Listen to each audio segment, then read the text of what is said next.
This is Alignment First, where we bring leaders back to their peace, presence, and power. And I have the honor and privilege to sit with Melissa Nanavati, speaker, author, and relationship architect. She's redefining the way high performers connect and communicate at home. Thank you so much for making the time today. I know you're coming off this epic TEDx presentation speech, and the energy is just peaking with you right now. First and foremost, congratulations. Massive achievement. And I know how much work you put into that, and I'm glad it went off without a hitch. Definitely. And really excited to be here today and to dive in and see how we can create more peace and power at home for your audience. 100%. First and foremost, how did you get into relationship architecture?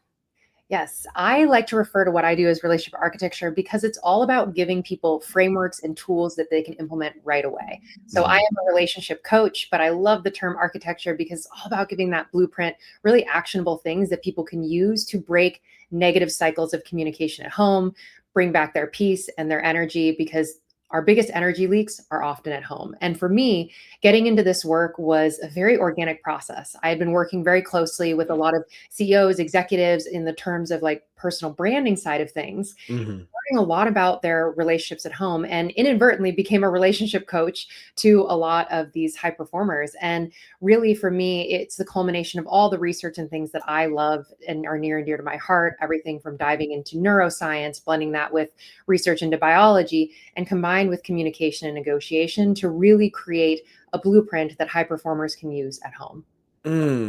What was the pattern? Because this isn't, this isn't the goal that you started into your professional journey on. What was the pattern that you recognized that necessitated this work? So much of the literature that I found when it came to, I read every book on relationships I could get my hands on, and they're fantastic. But a lot of the recommendations are things that not necessarily every high performer has time to implement. So for me, where I saw there was a huge gap in the literature, and my husband and I actually just finished our manuscript for Peak Performance Love, which is our book about how to really build a thriving relationship while chasing big goals. And what I found is that there was no actual books specifically directed at high performers, executives, CEOs. How are they actually realistically managing their time? There's a lot of recommendations out there about, you need to spend a certain number of hours per week of quality time with your partner. But the reality is there's a lot of different seasons that high performers go through. And so during those seasons, what are the alternatives? What are ways you can stay connected to your partner that don't necessitate a lot of time? And that's really where I found that there was a gap and an opportunity to help take a systems-based approach to building and maintaining the love in a relationship, and even the feeling of chemistry, which ultimately is just biology. When we think of chemistry, we often treat it as something you either have or you don't. And chemistry is really biology. So it's a combination of dopamine, which is the reward system in the brain. You've got serotonin, which is that kind of reward, feel good neurochemical. And you have oxytocin. And unless we're intentionally do things that activate all three of those, the dopamine will dissipate over time and we'll start to not feel that new relationship spark. But with a little bit of intentionality, with more of a systems-based approach to your relationship, to the dating process, to the courting process as you go, you can keep that feeling forever. So you went deep on the oversimplification of quality over quantity. Yes, exactly. Okay. Exactly. And there's also a lot of other recommendations too that I think, there's often saying don't go too deep too fast, right? And the reality is there wasn't a lot of insight that matched the pace and the intensity that most high performers live with. And so actually going against a lot of those recommendations, even in our book and literature, go deep quickly, talk about the big things early, because that's how you truly build alignment. Yeah. I love that word, alignment. Yes. Where were the limitations in the literature compared to what you're teaching and coaching now? A lot of it was based on different types of research, but one of the biggest missing pieces, I think, is the neuroscience element. Okay. So that's really where both my husband and I went really deep into the research beyond the recommendations that are based on studies of married couples over time, which is all incredibly valuable. But if we want to get really scientific with it, we Yeah, have let's to go. look at what's actually creating that feeling of chemistry and how do we maintain it? How are we working with our dopamine levels in the relationship? Are we actually infusing enough novelty as time goes on to maintain that sense of attraction and joy? And so that's where we really looked at was like a neuroscience element and then going back to some of the basics. Are you actually doing romantic things with your partner? People often talk about the romance is dead. There's none of that feeling. But then we ask, what romantic things are you doing for your partner? And the answer is nothing.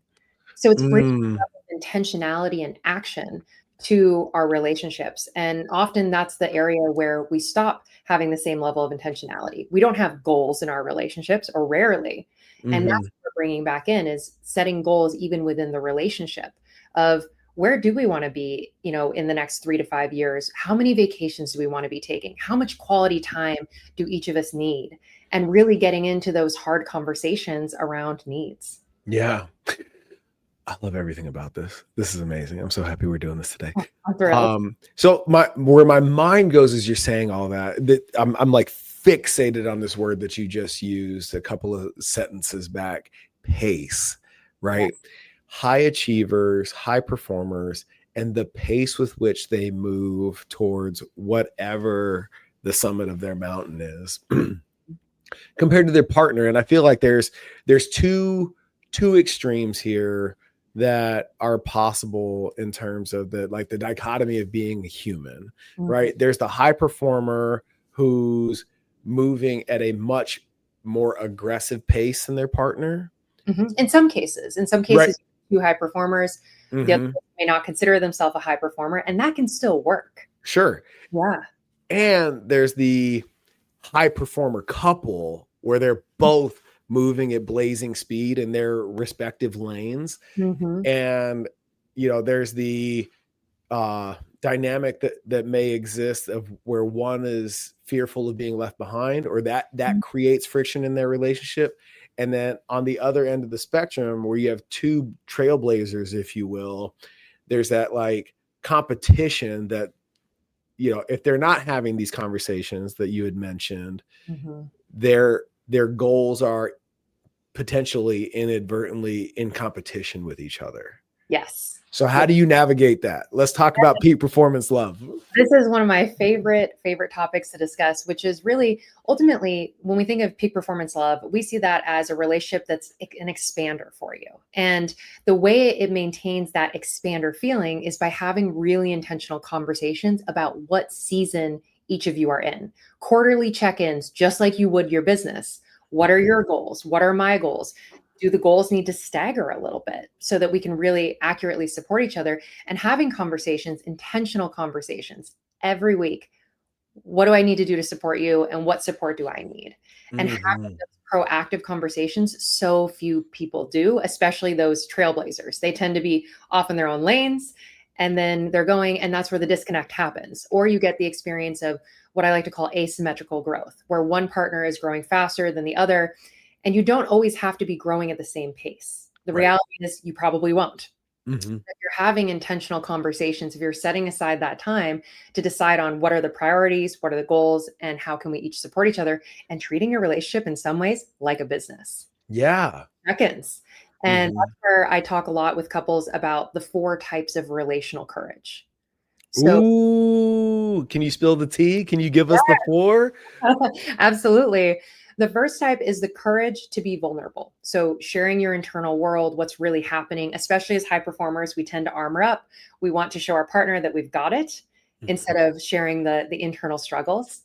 The Mhm. second type is the courage to ask for what your partner needs. And oftentimes we avoid doing this for fear of not being able to fulfill on what they need. Ooh, okay. And the Yeah. recommendation I always give people, that sounds like that one hit a little bit. Mhm. And the recommendation is to add a layer of specificity. So usually that fear comes from the conversation being something like, hey, I want to feel more supported. Great. What does support mean to you?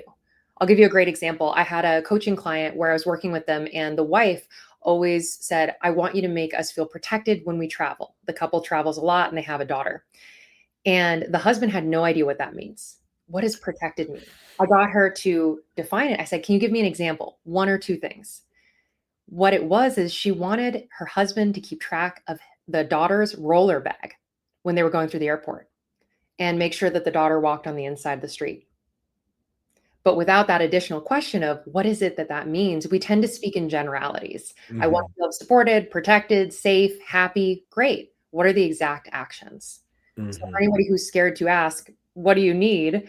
That is the added layer, is asking, what specifically does that look like? And then the third type of relational courage is the courage to ask for what you need, which very similarly, we often avoid doing. We don't want to be a burden, but if you can distill things down to a simplified 1 or 2 actions and give a time frame on it, that's when we really allow people the opportunity to meet us where we're at. Yep.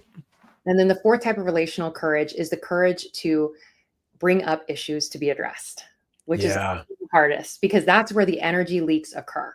The more unresolved conversations or issues you have, the less energy you have to show up everywhere else. And there's a lot of science to back this up too. I think it's called the Zygote effect. So our brain is constantly seeking to close open loops.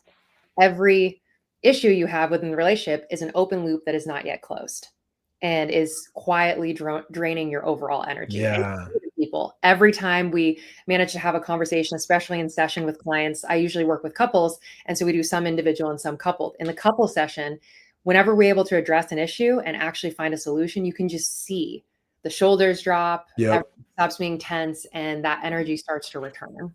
So those are the 4 types: the courage to be vulnerable, the courage to ask for what your partner needs, the courage to ask for what you need, and to bring up issues to be addressed. Man, it's so interesting. And my wife and I, we're in this practice and in next level speak, those, well, first of all, are those 4 things in or in priority order, 1, 2, 3, 4, or is it, is it contextual, whichever which way you go? Contextual for sure. Because I would say, if anything, we would start with number 4. The courage to have issues is one of the most key. So it's almost, if you think about building a relationship. So the first one being that courage to be vulnerable, that's how you initially start to build connection. The way you create support is number 2 and number 3. And then the way you keep the peace is number 4.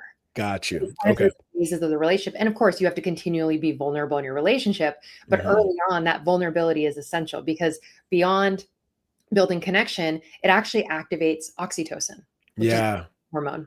So without that practice of vulnerability, you're not actually experiencing the felt feeling of connection. Yes, I love this.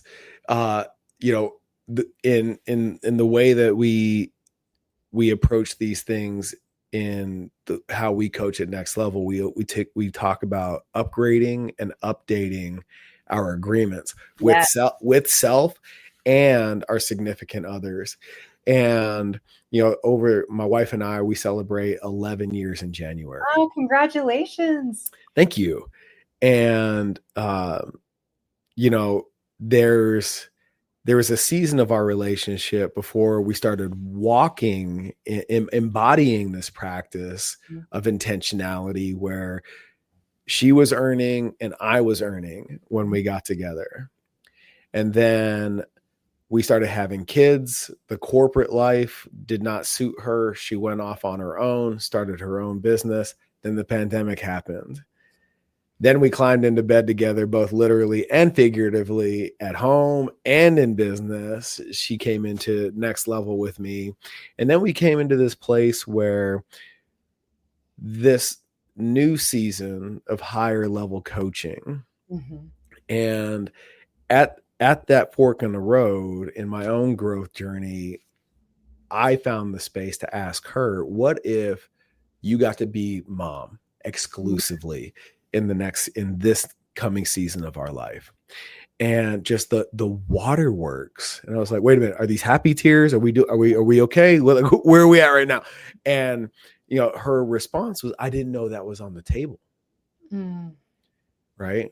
Because of this outdated program that we were running, that she was also supposed to earn. That was Yes. one of the boxes that needed to be checked in terms of contribution to our relationship. Right. And I'm curious, in your experience as a coach, how often do you come across couples that are just simply need to update and upgrade their agreements for the season they're actually in? I think that creates more friction than almost anything else. So you hit the nail on the head in that one, and being able to update those agreements. And that's why talking about priorities and options and putting everything on the table as options as a team is so critical, because Mm. we make a lot of assumptions about what is accepted in our relationship and what is not because of outdated agreements, different language, but same principle. Sure, I sure. think most friction in relationships comes from one of two things in high performers. It is feeling unseen in your efforts, or, yep, that one landed, or unmet needs. Yeah. And we're not speaking to those. So in that case, there may have even been a craving and a desire on her part. It really sounds like there was, to Mhm. have the opportunity to focus on being a high performer at home, Mhm. motherhood, because you can be a high performer in anything that you do. 100%. And Yes. that same kind of achievement style mindset, it applies anywhere. And so there may have been a need or a desire for something that was just unspoken. So it's beautiful Mhm. that you were able to come to the table with different options and not operate just from a place of, because this is how we've always done it, this is how it'll be.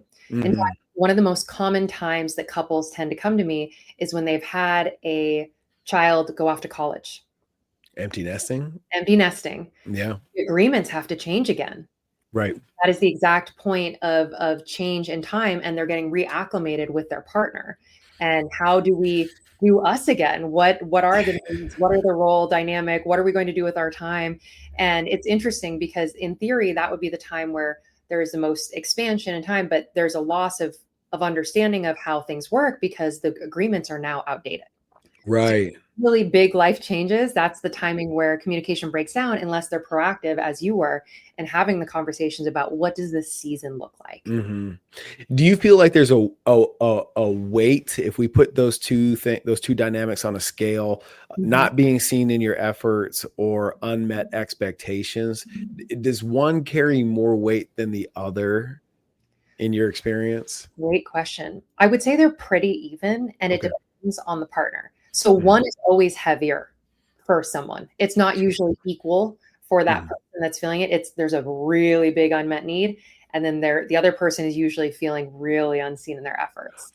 So do you feel like that dynamic exists like per partner where one is feeling one of those and the other? Oh, okay. Opposite. Yes. Yes. So, Mhm. not always, but a lot of times what I'm seeing is the wife feels unseen for the efforts, and then the husband has unmet needs. And right now I'm working with a couple of couples that actually have it reversed. So I wouldn't say it's Mhm. 100% one way or the other. There's a gentleman who's putting in a lot of effort, doesn't feel as seen for his efforts, and then his partner is feeling a lot of the unmet needs. And so Mm. usually one partner is feeling more than the other. Yeah. Most On a human to human level, Mhm. there's this adage that your reaction to my needs and expectations are not my responsibility. Under the assumption in how we would coach it, that you set the table with love and respect, Mhm. right? Going back to uh, that fourth component, Mhm. right? Putting the issue on the table, Yes. that it is my issue that I want to resolve with you through Mhm. this conversation. However, your response to it is not my responsibility, Correct. And I right? agree with that. And then I usually help people bridge that gap, Yeah, that's where I was going. Yep. Hmm. facilitating the conversation in a way that is kind and in a Hmm. way that is productive. Because Hmm. yes, if you tell someone your reaction is not my I problem. would never lead with that, but like yes, yeah. Yes, that because we and I always say you take 100% ownership and they Hmm. take 100% ownership. It's not 50-50, it's 100-100. Yeah. And when you approach the relationship from that space, you start to recognize that your response to things is based on your lens of reality. Yeah. And you can hear the same conversation, you can hear the same podcast, and two people have completely different experiences. Absolutely. Because of their lens of reality, because of their predetermined like thoughts, feelings. If they already have a great idea of Melissa and Mycal are two experts, they're going to hear everything through the lens of experts. Right. If they think, these two people don't know what they're talking about, then they're going to look for evidence that backs that up. Same thing is true in partnership. That's why one of my favorite activities to get people doing, especially when they're in a negative cycle with their partner, is to write down at the end of the day everything their partner did for them. Oh, go the gratitude route. Gratitude Okay. route. Yep. And doing that initially, but in addition, having a gratitude practice with your partner where you share with each other one thing you appreciate about them every single day. Because just like, let's say you decide you want a red Tesla. Now, everywhere you look, you see a red Tesla because there's so much information. Our brain is constantly filtering through the lens of what are our goals. So if your goal is to look for evidence that your partner is supportive and loving, and you know that's an assignment you have at the end of the day, you're going to start picking up on all the things that they're doing well. Yes. If your frame is this person doesn't love me or this person doesn't care, everything, no matter what they do, is filtered through that lens. Sure. So it's all about shifting where our attention and focus is within the relationship more than even having them shift their behavior. Of course, there's always things that can be worked on and improved, but for the most part, the couples that have really happy, lasting relationships see each other through rose-colored glasses. Yeah, sure. But that assuming positive intent is so powerful. Man, 100%. So let me run the scenario by you. I'm so curious about your insight here. I have a client. His idea of success is inclusion, right? He is the face and the voice of his business and his brand. And as he goes from one networking event to another, having his wife by his side is really important to him, right?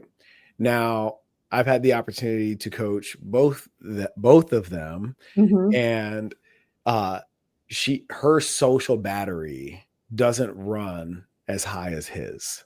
Yep, So, she needs more recharge time. Right. So between the kids and his events, like for her to show up 100% to create an expectation that not only is she on board to go to all these things with him, but also show up 100% at all of these things, like started to become a very obvious exercise in futility. And at one point, there was a lot of friction in their relationship because he did not feel that she was showing up for him. Okay. And what we eventually got around to was, without placing blame, you need to express just a simple expression of the emotion so that it gets off your chest. Just express that the dynamic makes you sad. Yeah. Right. Yep. I feel sad because you're not at all of these things with me. Right. And immediately after you say that, also come around to, I understand why you're not. Yeah. And he stood in that courage and had that conversation. And her response was, now I'm sad that you're sad. And where the coaching inevitably ended up was, she does not need to carry that for you. Now it's gone. It's out there in the ether and not between the two of you. And you have updated and upgraded your agreements as a result. And what now the mechanism is, the invitation is always extended explicitly without the expectation of yes. And they are vibrating at such a much higher frequency as a result of that really courageous conversation. Where does that anecdote go for you? So for me, I was literally thinking of the BRAVE framework that I created, because you did, I think, steps A and V of the BRAVE framework. So I'll briefly share what that is. So the BRAVE framework is a framework for navigating bringing up issues in your relationship. So B is begin within. Decide what outcome you want. So I think it sounds like you did that as well with him, but really identifying, do you want to break a pattern? Do you want more support? Or is there some other thing that's brewing for you that's creating friction that you need to find a solution for? So really identifying what it is you want out of the conversation before going into it. Or do you just want to feel heard? Right. So whatever that goal is, being crystal clear on what that is, because usually when people go into those conversations, it's in the heat of the emotion. There isn't a clear outcome that they want yet. And so really getting crystal clear, what is that outcome you want? R is for requesting a time, because not everybody emotes the same way. Some people need time to prepare. You don't want to catch someone when they're in a low social battery moment, as you just described. And then A is for affirming and asking. So with the affirmation, so what I would open the conversation with is something like, I'm not going to say this perfectly. I love you. I want you to know we're on the same team and I feel blank. So starting with that bit of affirmation, or even he could have potentially affirmed her and said, I know you're trying your best at these events and I really appreciate the way that you're showing up. And then coming to the ask of, the request is, if you're not feeling 100%, maybe we need to figure out a different solution. I'm looking for a solution of what we need to do so that you can be there or not be there and find that happy middle ground. And then V is view and validate. So requesting her experience. What is she feeling? And it sounds like that naturally evolved. And then validating, because validation is not agreement. Validation is simply acknowledgement of the impact and not necessarily taking responsibility for the intention, because his intention was not to make her feel bad and guilty. And her intention was not to make him feel bad. She was showing up the best she could. And then E is ending with action. So really identifying what is the plan forward and co-creating that, and even using the words, let's co-create a plan forward.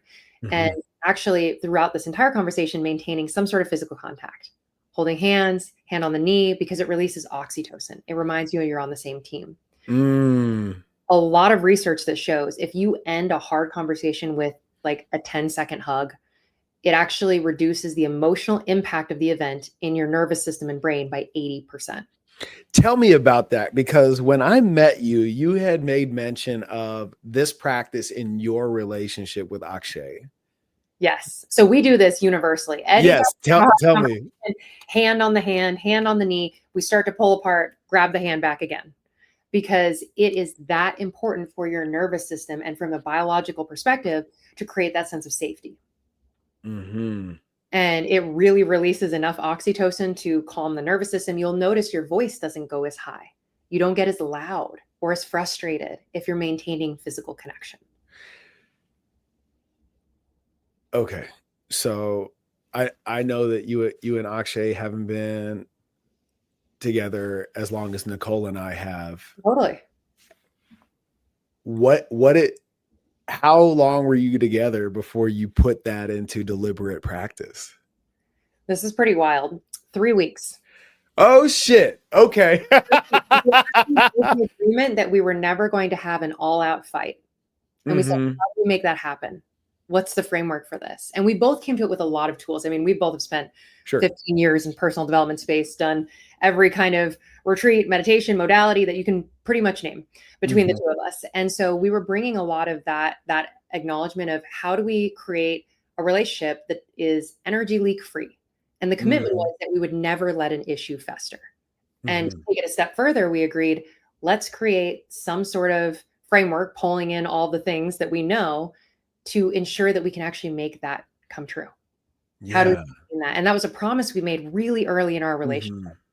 And it was powerful because just having a shared agreement that we're not going to let issues fester, and what are the things we're going to do to maintain that comfort and safety in those conversations. So we agreed on this very early. Wow. Okay. So, I'm a Marine, he's a Marine. Right. That physical contact, what is it like? And I know that you guys are both very highly evolved human beings in your ability to communicate, but what is that physical contact like when emotions are running at a peak? It's, I think, the most grounding thing that you can do. Is that grip really tight? Is it gentle? Like what is like? Yeah. I mean, it's actually pretty soft. It's pretty soft. It's just even a hand on the leg or a hand on the hand. Mm-hmm. And the intentionality of that is that, have you ever tried to be really tense but keep your hands soft? Like, have you ever like yelled everything else in your body and maintain a soft hand? It's next to impossible. Right. Okay. I was like, It's I don't know that that's possible. Okay. It's not possible. Exactly. And you have to put so much thought into it. And so just by having that intentionality and the thought of, I'm going to keep my hand on my partner's hand, nobody Mm. starts gripping their hand, not in what I've seen at least. Sure. And Sure. because it softens the whole nervous system, it creates safety. Uh-huh. And it keeps emotions from spiking too much. Where I've seen the emotions spike, because we haven't had perfect conversations, Of but when course. it has, I'll reach back and say, we got to keep holding hands. And Well, some drops. that was going to be my next question. Is like we're in this, we've agreed, we're going Yeah, to do the thing, and then if you break contact, nope, just nope. pattern interrupt. It's a pattern interrupt. You stop And the conversation and grab your hand again, and you'll see people take a breath. I've facilitated this. I've been a part of this, and it is wild to see how much that changes the interaction, the demeanor, the posture, all of it. It all stops. mm-hmm. Dang.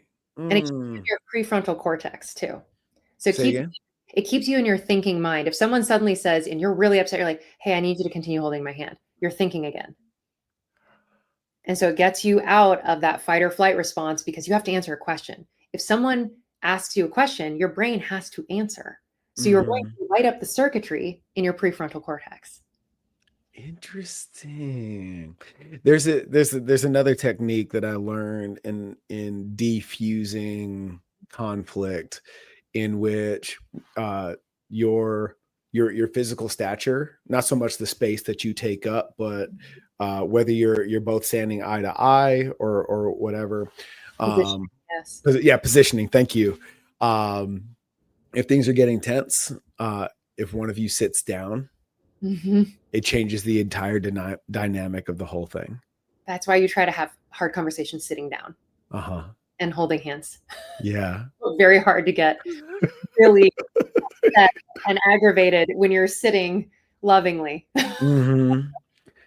Man, okay. This is incredible. I love everything about this. Um, man, where do I want to where do I want to go from here? I have so many questions. In your practice, when someone is for lack of a better term, outpacing their partner, Asymmetrical growth. asymmetrical growth, Yes. is what's the what's the most effective mechanism to acknowledge it and create a proactive and productive upgrade to that dynamic? So the question is, are you growing, or is this hypothetical scenario, is the partner growing faster in an area that it's okay to have some difference in?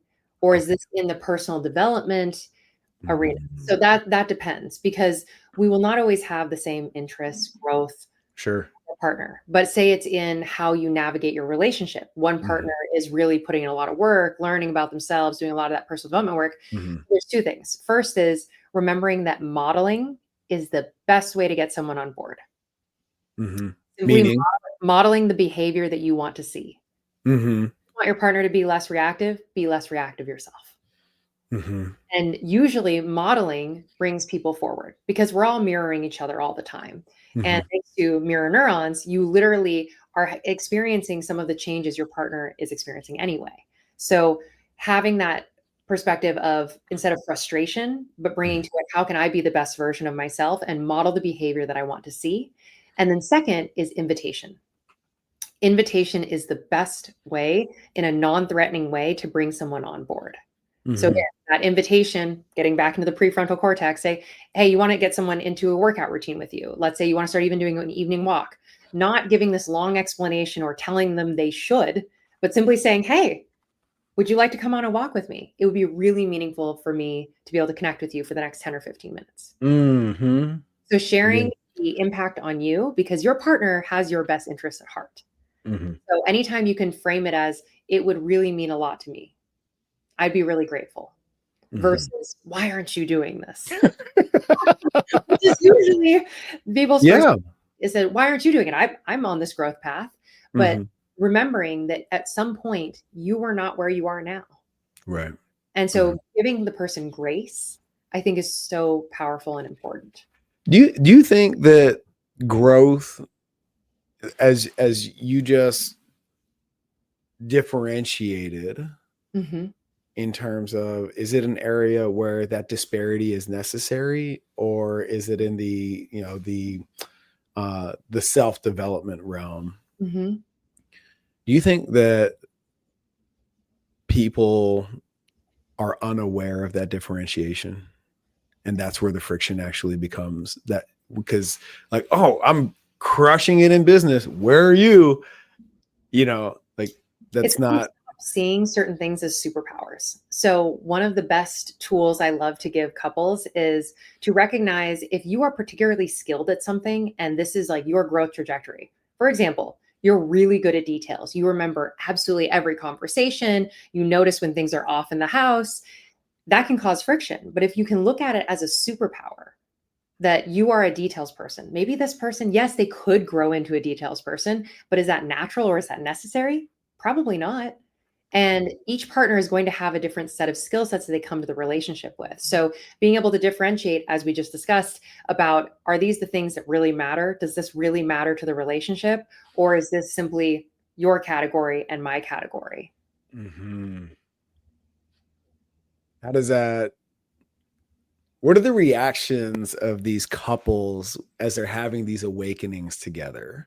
Because I would imagine, at least, and most definitely as it's manifested in my relationship with my wife, the epiphanies that she has about our relationship are different than the ones I'm having about our relationship, even though they're leading us towards the same North Star.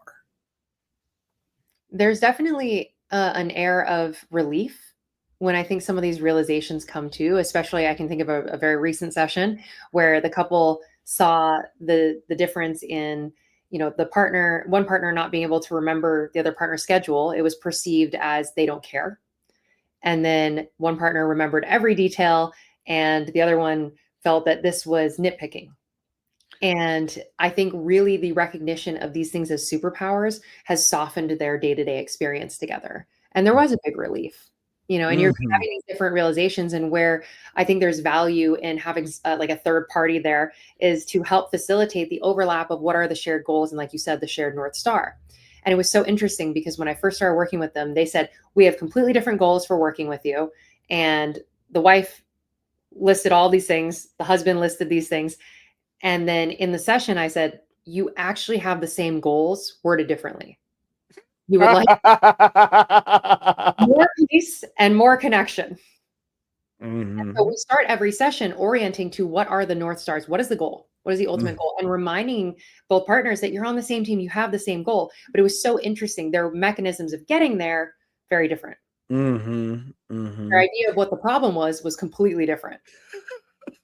Completely different, and that's common, and that's where Mhm. that intentional conversation, even relationship check-ins are so powerful and important because you can very easily become two ships passing in the night as two high performers Mhm. in terms of what you're experiencing and seeing, and when you start to believe that what you see in the relationship as truth versus the lens of reality, that's where the breakdown happens. Your Mm. perspective is simply that, it's a perspective, it is not truth. Yeah. Damn. So how do you bypass the fact that we're both speaking English and it's coming across as two different languages? It's giving them shared language. That's really the key because usually it's finding terminology that works for both people and then also distilling down to this is the friction point, but is there something deeper? What is the story behind the point of friction? And usually, if you can get someone to tell the story behind it, then you can help them rewrite it. Mhm. And so that's why I give the activity of that gratitude practice, writing down all the things your partner's doing for you. So your lens, the story you're telling when there's moments of friction, it's playful instead of Mhm. painful. And so if you can look at this moment instead of this, oh, this caused me pain, as a moment of levity. And I'll give you a great example from my own relationship. Yeah. So in my marriage, my husband has very rough short-term memory. He'll walk down the stairs, forget what I asked him to do from the upstairs. And that could That's not just your husband. no, I think it I other people. feel so seen right now. But that could easily be a point of friction, right? And there's a story that I could create about that he doesn't care, that he doesn't remember things that are important to me. Instead, it's a moment of levity and we joke about it. And the reminders are playful. So that's where I always say there's like really 4 core skills in relationships that I think really lead to a powerful, peaceful relationship. One of those is courage, and we've talked about that a lot. Presence is another, being fully here and now with your partner, not being distracted. And there's curiosity, when you can meet those moments of friction of curiosity, and finally is play. So courage, presence, curiosity, and play. And so in those moments of friction, play and curiosity are what diffuse it. Yeah. Have you seen I think it was the second Batman movie with Heath Ledger as the Joker. So, why so serious? You know, that's what's showing up in my mind right now. Give me some more tools around keeping play in your relationship. I feel like in general, there's a point in adulthood period where we forget how to do that. And it manifests, it's even further exacerbated in relationship. Absolutely. And I think that there's a lot of play is something that you want to discover with your partner and have a conscious conversation around. Because if you start teasing your partner and they're not someone who enjoys a lot of teasing, that can go south very quickly. So you're saying don't talking to your wife like Marines talk to Marines isn't exactly, unless you're my husband and you do that. But we agreed upon banter, and in his terms, shit talk is one of his. So we make fun of each other constantly, and we have the agreement there's nothing off limits to make fun of. Because anything you can't laugh about is something that needs to be healed. Ooh, pause. Let's go there. Yes. Yeah. So with that, and that's where play, you have to be thoughtful and have conscious conversation. Hey, is anything off limits? Is there anything that you feel sensitive about that you don't want me to joke about? Because sometimes we inadvertently try and infuse humor in the point of pain. But both my husband and I are big believers that if there is something you cannot laugh about, it means it's not fully healed. The trigger is that gift, right? And when we can start to see those triggers as gifts, as opportunities for, that's where the self-development work is. That's where you really experience a lot of growth. And that's how we both know we've worked through pretty much all the challenges, at least mentally, in our past, because there's nothing we can't joke about. And believe me, we joke about some things I cannot share. All different trauma, challenge. We make horrible jokes because we know that we both healed through it. Yes. Well, that makes my childhood feel so much better because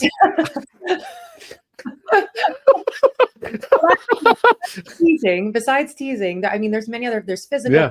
There's like a little bit of banter. You know, like elbowing your partner, like making them laugh. My husband loves to touch ice and then touch me and things to be playful. But there's physical play. There's watching comedy. There's so many ways to use play, and you have playful competition. But really, the banter element and the jokes element, you have to be thoughtful about what that's about. Is there any significant value? Because I think at a base layer, there 100% is. But is there any significant value to experiencing your other in their most comfortable environment?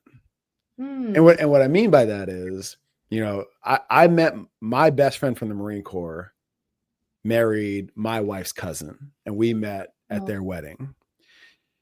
Fast forward, Nicole and I are married now. We got kids. We're doing the thing. And then one of my teammates from college got married.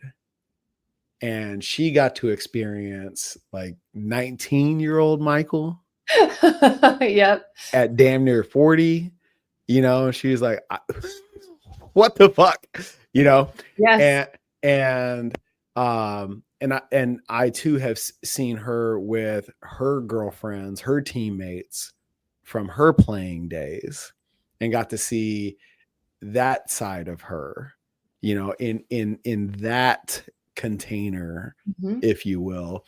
And it's somewhat, it's incredibly, in my opinion, incredibly valuable insight, because it's like, oh, like I would have not experienced, I'm experiencing an evolved version of my wife, Mhm.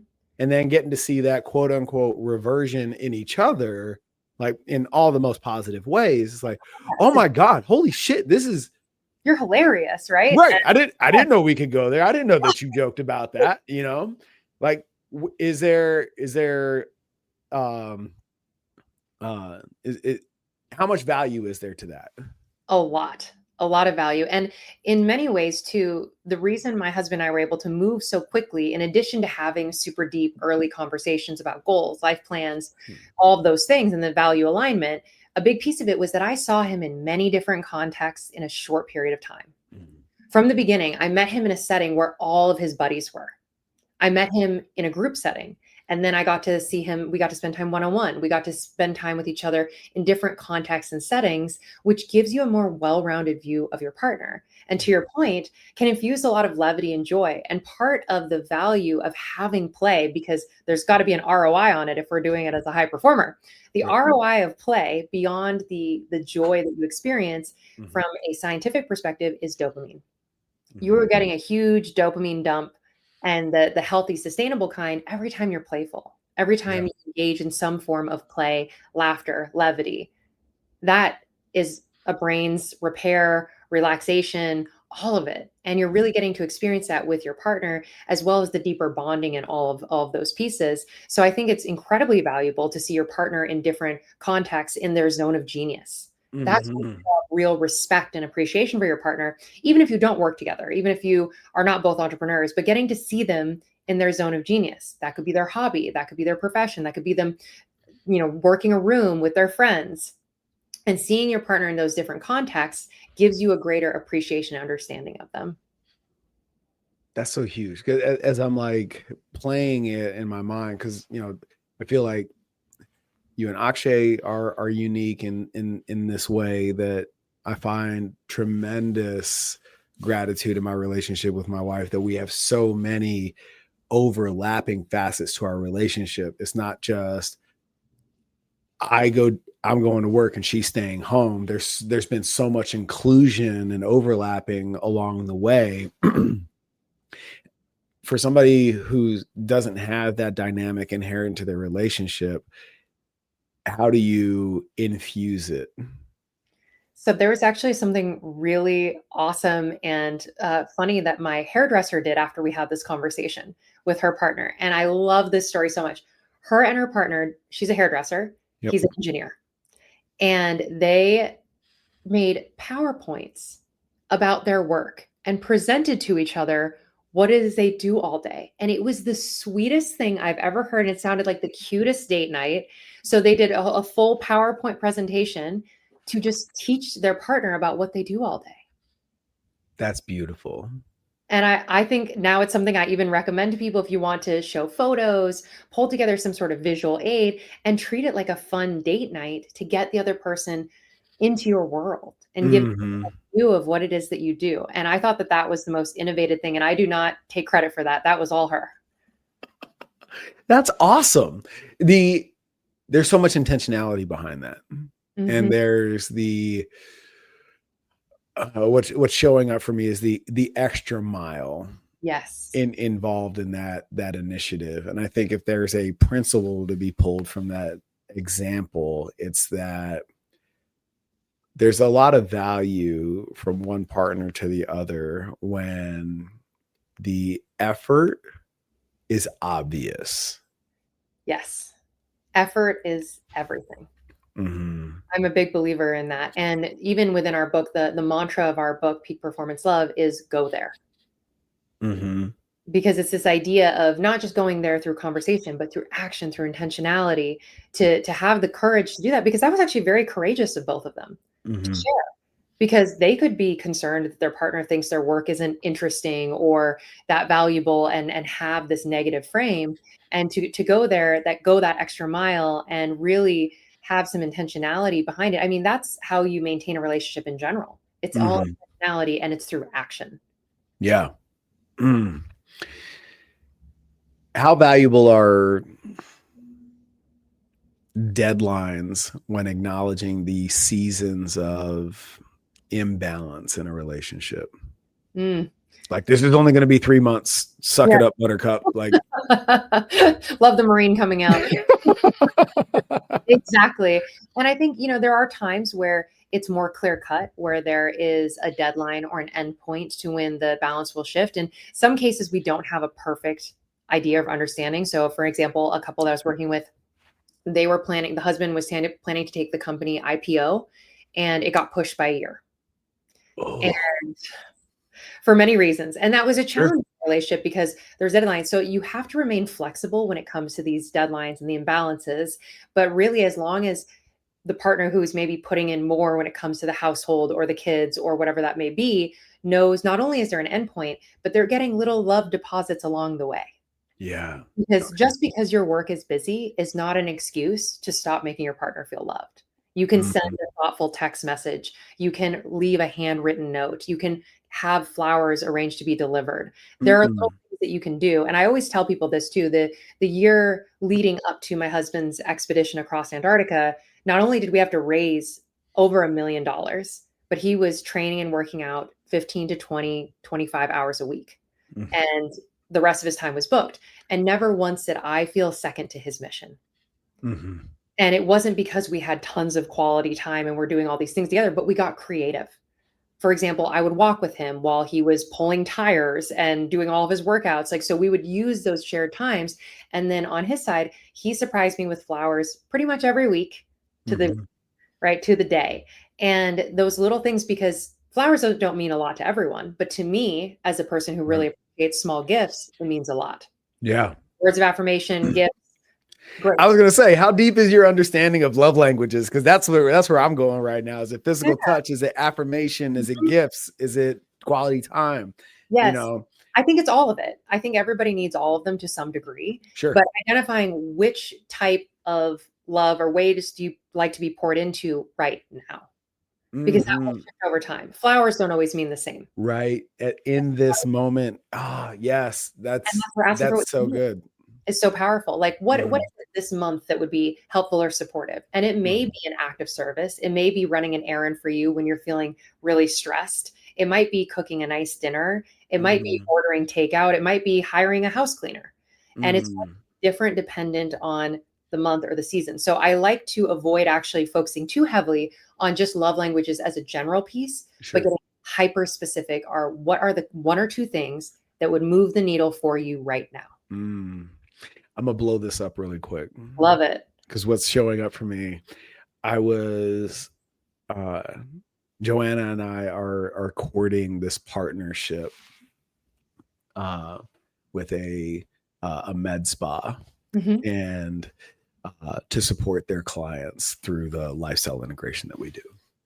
And I create a relationship with the face. And he's like, well, come by the facility. I want to give you the tour and I want to introduce you to my partner, who's the medical director. And she comes in, guns blazing, talking 1,000,000 miles an hour. She's eating, she's checking her appointments and she's doing 1,000,000 things at once. And we start getting into some of these relational dynamics that we coach, just very organic to the conversation. And she was like, well, if you know any really driven men, single men, send them my way, because I keep bumping into this scenario where everybody wants an independent woman, but I don't think they really do. And I just stopped her in her tracks and it was like, well, out of curiosity, does said independent woman know how to allow herself to be taken care of and cared for? She stopped eating. She stopped talking. She finished whatever she was doing on her phone. And it wasn't 20 seconds before she was out of the room. So I'm curious, because when I feel like, like I know that behavior is an expression of insecurity. It's a lack of presence as well. Mm-hmm. How do you get to the root of what somebody says versus what they actually desire? I think so much of it is getting them to get a layer deeper than they're used to. Mm, So when someone says these are my values or this is what I want, and I say, great. So let's distill those down to what does that look like in terms of behaviors? What behaviors would be supportive? And are you complementing those behaviors? For example, someone who says they want someone super driven, great. How do you manage building a relationship as two driven people? Do you have the same level of intentionality? Are you bringing to it? So for me, it's just getting a layer of specificity lower than maybe what they're used to. mm-hmm. And even with developing your ideal partner list, is what I like to call it, in working with some clients that are single looking for their partner, there's two really big categories of things to get clarity on. The first is, what are the character values that are complementary for you? Mm-hmm. And getting just a short list of 3 to 4. Maybe driven would be on her list. And then what are the 2 to 3 lifestyle values? Are you someone who values travel, freedom? What does that look like so that there's a compatibility in terms of lifestyle, in addition to how you operate, and what are basically the things that drive your actions and behaviors? And once someone has clarity on a couple of those things, they can be more effective in the dating process, because we often just throw out something like, oh, I want someone who's kind. I want someone who is generous. But what does that really look like? And is that what you actually want in practice? Because similar to the example you gave, does she actually want someone who's super driven? Does she want someone who's generous? Because is she able to receive it? Mm-hmm. Oh man, you're the best. I'm so happy that we created time and space, and I'm honored to call you friend. Oh, the feeling's Yeah. mutual, truly. Where can everybody listening get a hold of you? When does your book drop? Let's talk about it. So book is still about a year out. We are working on getting the exact publish date in place. But in the meantime, in terms of resources, information, Melissa Nanavati, I know my last name is a mouthful, so I'm sure that will be linked in the show notes. You got it. MelissaNanavati.com, as well as on Instagram. The other way to get to my website is peakperformancelove.com. And I'm Peak Performance Love on YouTube as well. So I have a lot of free resources that I give out to folks on the website, through social media, lots of content putting out regularly. And then if there is interest in that one-on-one support, there's an application on my website as well for looking for one-on-one work. Right on. Beautiful. Remember, guys, if you're on a mission to be the fittest leader possible, that comes from integrity, courage, and ownership. And at the most basic level, it all comes down to alignment first. We'll see you next time.